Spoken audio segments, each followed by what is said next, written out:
E, gente, sabe aquela sensação de dentes quando eles cerram, o coração fica acelerado, o sangue ferve e o rosto fica vermelho? E a gente tem vontade de gritar e, às vezes, até pular no pescoço do outro, né? Atira a primeira pedra quem nunca sentiu raiva. Emoção quase sempre reprimida ou disfarçada, pra gente não parecer louco, né? Mas como lidar com essa emoção de modo saudável? Quem vai responder essa questão é Margarete Alves, agora no quadro Teleterapia.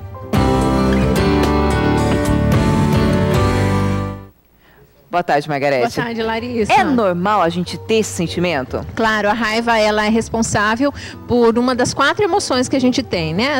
As principais, as mais comuns, é a raiva, a alegria, tristeza e medo.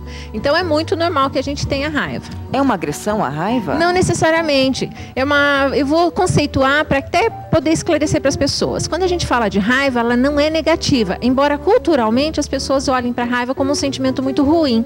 Mas se eu entendo raiva como algo que me liberta, me leva a fazer mudanças, né? Se eu tenho, por exemplo, garra, determinação para atingir um objetivo, eu preciso de uma boa dose de raiva. Eu posso ver isso no corpo de uma pessoa. Pessoas que não têm muito tônus muscular, elas lidam muito mal com a própria raiva. Ah, é? Verdade, porque daí ela tem uma hipotonosidade, né? Então ela não vai, ela não corre atrás, ela protela, ela adia, né? E as pessoas que são mais agressivas nesse aspecto, que têm raiva, elas procuram ser mais determinadas, elas correm atrás do que elas querem. Então a gente pode observar pelo olhar, como você falou, essa boca cerrada e tudo mais. Então a raiva em si, ela é positiva. Mas se ela for mal canalizada, aí sim ela pode ser autodestrutiva ou destrutiva nas relações. E como a gente faz? Como lidar com esse sentimento na hora lá? Porque na hora que a gente está sentindo raiva, a gente até fica descontrolado um pouco, sem né, dúvida. Margarete? Então assim, ter consciência, né, corporal, porque como você falou, o coração acelera, a respiração fica mais ofegante.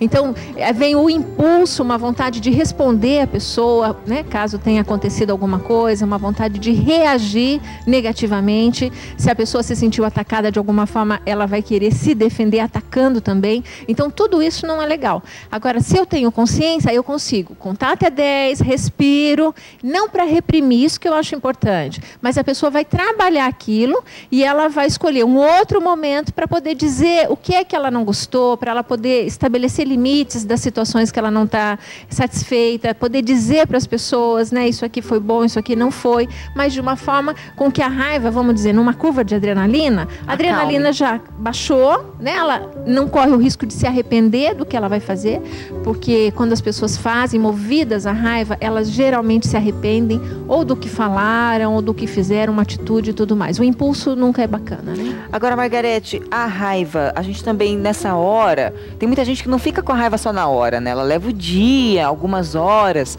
e chega uma outra pessoa que às vezes não tem nada a ver com a situação e essa pessoa com raiva acaba descontando nessa outra pessoa. Por que isso acontece? Então, é uma raiva deslocada que a gente fala. Nem sempre as pessoas podem devolver, né, a agressividade. Vamos pensar numa relação chefe-funcionário. O chefe vem, dá uma bronca, né?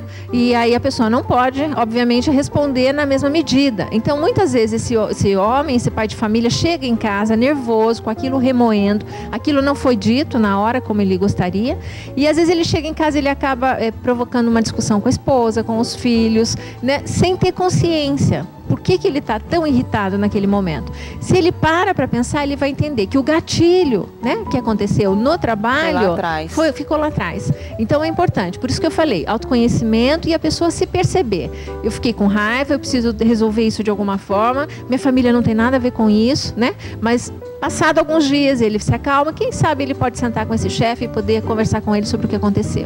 Relação mãe ou pai e filho, quando os pais veem que os filhos estão com muita raiva, como eles fazem? O que fazer para ajudar o filho nessa hora? Então, Larissa, como eu falei, reprimir a raiva não é bom, não é positivo. Então, muitas vezes a criança ela tem uma forma de expressão que é dizendo coisas, ou às vezes se jogando no chão, porque ela ficou frustrada por algum motivo. O pai disse, não, você não pode ir em tal lugar. É a famosa birra? Exato. Ou a mãe diz, você não vou te dar isso agora.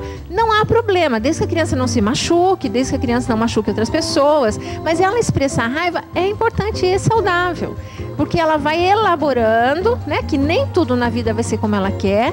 E se ela é muito boazinha, vamos dizer, né? Se ela tem um comportamento sempre muito adequado, muito reprimido, isso não é bom na vida pra frente depois, né? Como adulta. Então, se ela pode pôr pra fora e dizer, exprimir esse sentimento na hora, depois mais calma, o pai ou a mãe vem e senta com essa criança e orienta e diz pra ela: você ficou com raiva, eu entendo, mas nem sempre você vai poder fazer as coisas que você quer, na hora que você quer. Então essa criança vai poder aprender a elaborar. E daí numa próxima vez, talvez ela já fique mais calma, ela já consiga perceber isso e se controle mais. Quem fica com essa raiva por muito tempo, igual a gente falou, horas ou até o dia inteiro, ela acaba sofrendo, dias, meses, né? Ela acaba sofrendo mais, Margarete? Sem dúvida, né? A gente não tem dúvida, as pesquisas mostram isso, que grande percentual das nossas doenças são psicossomáticas, ou seja... E a gente já falou sobre isso. Nós já falamos aqui, né? Algumas têm origem nessa questão do ressentimento, da mágoa, da frustração.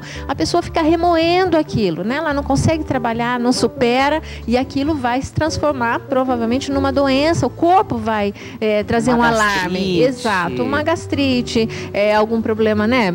Pulmão, todos os nossos órgãos, né? Intestino, coluna, quando a pessoa está muito sobrecarregada, a musculatura está contraída, ela começa a sentir dores, ela se sente carregando o mundo nas costas. Então a gente vê uma porção de coisas aí sendo somatizadas no nosso corpo também por conta disso.